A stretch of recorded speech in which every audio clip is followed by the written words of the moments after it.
Hi netizen! Welcome here sa ating channel. So for today's video ay mag-unboxing po tayo ng bead frame dahil meron tayong upcoming babies na malapit ng lumabas. So bumili kami ng higaan niya at nag-check kami sa iba't ibang mga store na online store. Nag-check kami sa Shein na mas mahal doon, 1.5 ito nagustuhan namin kasi mas mura sa Lazada kaysa Shein. So, let's check it out kung maganda ba yung quality niya sa higaan ng ano. Pero pareho lang naman yung gamit, hindi naman ganon siya katagal. So, tingnan natin.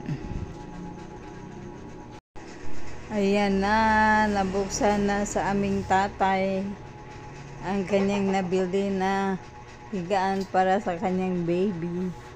Excited na siya na lumabas ang kanyang anak dahil gusto na niyang magbantay sa anak niya.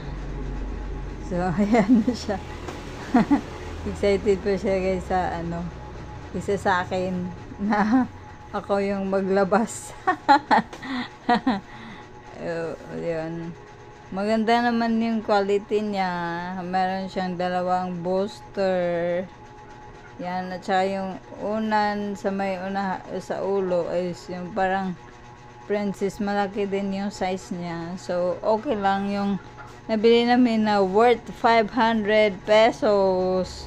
Compare mo sa Shein na 1.5. So, thank you guys for watching.